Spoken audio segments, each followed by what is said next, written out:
In this video, we're going to review our different mini band exercises that we do to really help focus and strengthen the hips. So our first one is what's called a quadruped hip abduction. So you want to focus on keeping the elbows straight. That's key, because in this one, a lot of people have a tendency to want to bend their opposite elbow. You're going to bring that knee out straight to the side as high as you can. So the higher that knee is, the better off you're going to be. On something like this, we'll typically hold it about 30 seconds and then switch sides and repeat. So that's our first one. Our next exercise is our side plank plus hip abduction. We want the elbow below the knee, the hips are up, and we're gonna push the knees apart. So your bottom knee stays on the ground and your feet are bent about 90 degrees.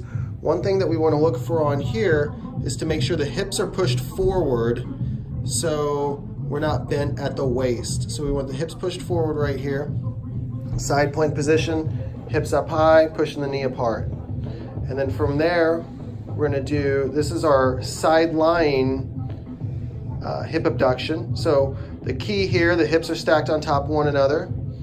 All right, your top foot, your toe is pointed down and you're kicking your heel up to the ceiling. So toe down, heel up to the ceiling, and your bottom leg is bent. That's gonna keep you from wanting to fall forward or back.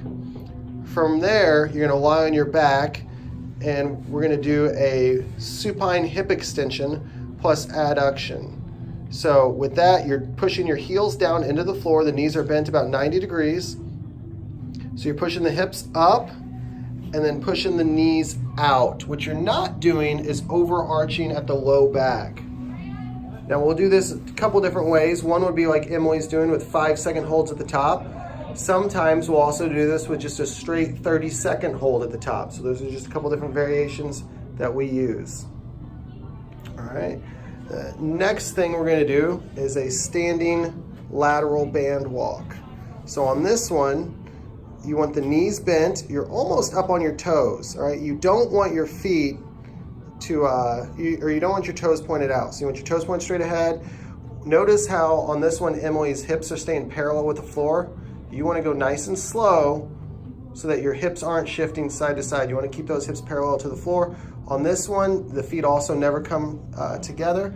And then we're generally doing about 5 steps one way and 5 steps the other.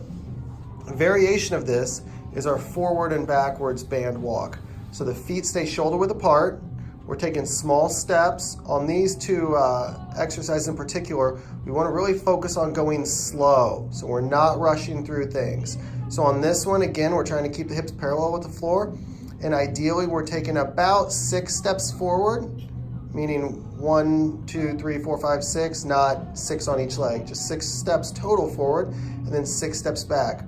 On this and the lateral band walk, both of them, we'll generally do these for about a minute. Now, a variation on these two that we'll sometimes use is to adjust the band at the ankles. So we'll put the band at the ankles, and then everything else is the exact same. Hips stay parallel, and we're just going side, 5 one way, 5 the other, and then the same thing with the forward and back. So just 6 steps forward, 6 steps back. And that is our mini band stuff.